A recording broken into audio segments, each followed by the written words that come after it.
Thank you for stopping by. You're listening to Aspire and Reach for More with Gessy Martinez, providing you with insight and encouragement for healing emotions, finding hope after loss, and help reaching your dreams. Today, we're going to focus on how to aspire and reach for more in your emotions. Particularly, we're going to look at how to deal with when a loved one is lying to you. Our last episode, we talked about how to deal with emotions when it's related to you being the one that's telling the lies. This episode, we're going to talk about when we're lied to by someone we care about. When you're lied to by someone that you care about, your emotions can have many different looks. Our emotions can involve us feeling betrayed, feeling unsure about the relationship, feeling angry, and feeling disrespected. We feel betrayed because this person that we decided to be in relationship with, or this person that's part of our family, or it's one of our closest friends, would lie to us. That betrayal comes from a sense of why would they lie? Because now they're not honoring the relationship. They're not honoring your right to know, your right to be informed about whatever is taking place, or to be included if they're leaving you out of something that you need to be included in, or just should be out of respect. And when that happens, we feel betrayed because we expected one thing and we got another. We expected to be told the truth and we got a lie instead. And that leaves us feeling as if we've been not only betrayed, but put on the outside of what's important to someone that we're in relationship with. Now we're no longer as important to them as we thought we might have been. And we base that because they on them lying to us. Another emotion that you may feel is now you can become uncertain about the relationship.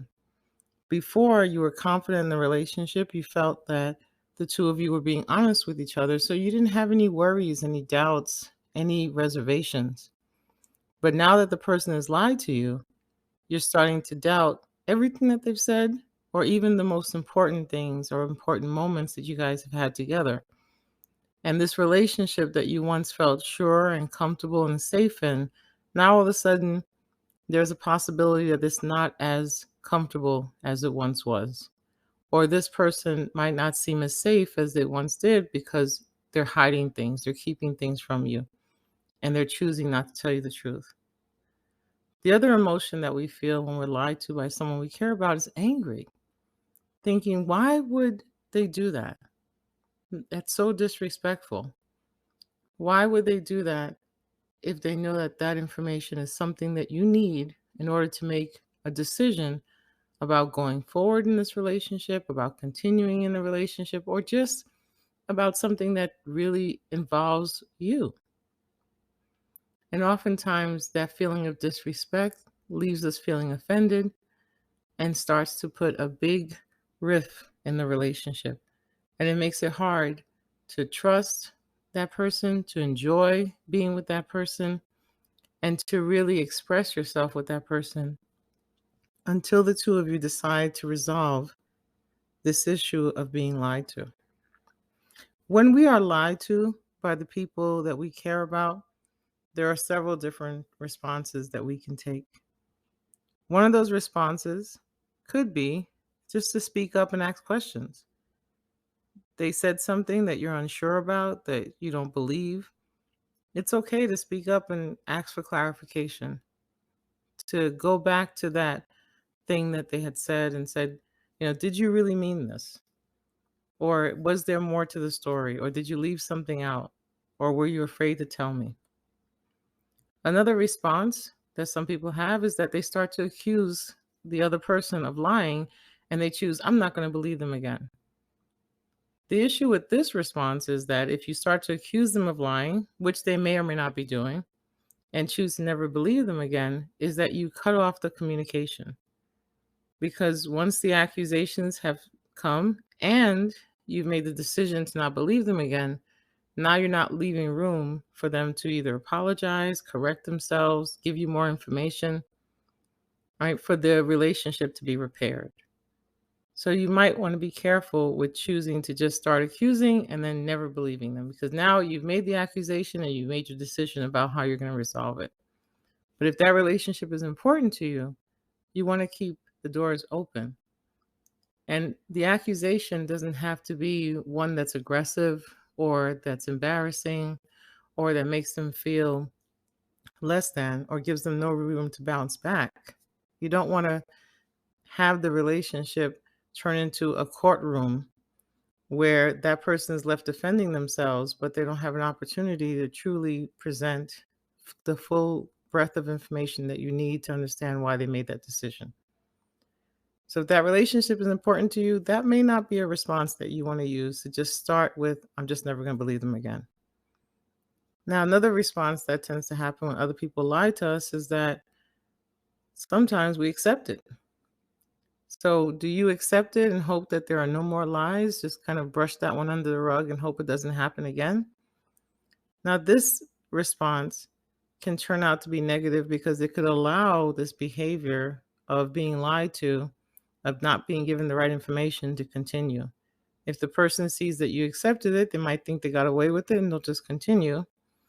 Or what's going to happen for you is that you feel upset and betrayed, but now it goes internally and you're not expressing that fact that you don't believe it or that you're upset or that you like more information or you're uncertain about what they said. So accepting it leaves you with the burden of holding on to that, and that other person now is just continuing that lie, if it's a lie. Another response could be just trying to understand, what are their motivations? Let's see, what could be some of the motivations for someone choosing to lie to you? Could it be they lie because they want to get what they want, and so therefore they're not thinking about your feelings or your emotions? Could it be that they're lying to you because they see that what's more important is for them to get their needs met rather than for you to be protected or for you to have your needs met or to compromise? There are some people that don't believe in compromising. And so it's a matter of them winning, them getting what they want. And so therefore they could be lying because of that.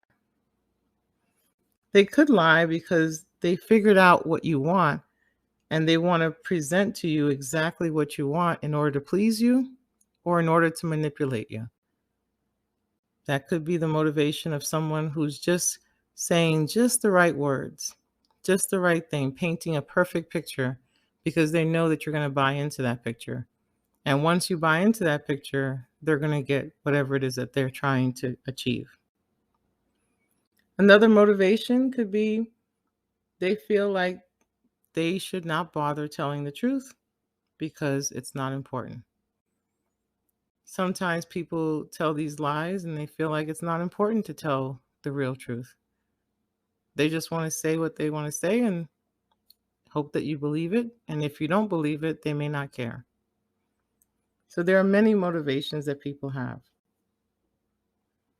It's important that if someone that you care about is lying to you, that you take the time out to ask the questions, to talk to them about how you feel, to not be afraid of telling the truth, and to also make sure that they have permission to tell you the truth. Because sometimes people lie to us because they think that if they tell us the truth, we're going to become angry. If they tell us the truth, that we're going to become defensive.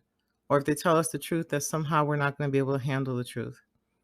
And so if you find that your loved one keeps information from you or lies to you or tells you way after the fact, uh, ask yourself the question, have I given them permission to be able to be honest with me and tell me the truth without getting upset, without taking revenge, without shutting down, without getting emotionally overloaded when they tell me the truth, the hard truth? Have I given them the permission to tell me the truth without taking revenge or offense to what they're saying? Because if your loved one feels like if they tell you the truth, that it's going to cost them something, that you're going to stop talking to them, or you're going to start yelling, or you're going to become impossible to deal with or to live with because you're going to get so angry that they can't express themselves in a way that they feel comfortable. If that's the case, then it's more about looking at the environment that you've created that allows other people to feel more comfortable lying to you than telling you the truth. Sometimes we're the ones that are creating an environment where our loved ones are feeling like when they tell us the truth, it's like going into a minefield and they don't know what's going to happen. And if you're the kind of person when people tell you hard things that you react automatically and don't give them the space to be honest, to be comfortable, to be truthful, and to show that you're willing to take in information, even if you don't necessarily believe all of it, or take in information, even if you don't necessarily agree with all of it. If you can show your loved ones that you are flexible, willing to listen, willing to compromise, then that makes for a beautiful relationship to start, room for communication to grow, and a safe place so that your loved ones do not feel as if they have to lie to you, withhold information, or present information at such a late time that is no longer useful or relevant to help you make good decisions. Make sure that they know that it's okay, that they can talk to you, and you're going to listen first, you're going to think second, and you're going to compromise third. That allows the other person to feel like there's room for exchanges, for different opinions, for really honest conversations, and for growth. So when we're being lied to, we have to check our emotions, what's going on for us. We have to decide on a good response that's going to help either continue the relationship or change what's negative in the relationship. And we have to let other people know that it is safe, it is okay, and it is welcomed to be comfortable being themselves, to be comfortable telling you the truth. And that because you love them, care about them, want to work with them, that you're open enough to listen to the truth and flexible enough to make room for them and you to be honored, to be respected, to be included, and to have a good, solid relationship.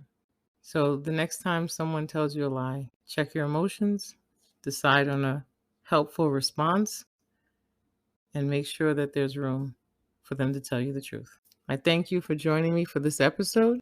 Thank you for listening, and may you continue to grow in hope, to grow in faith, and to grow in love. Until next time.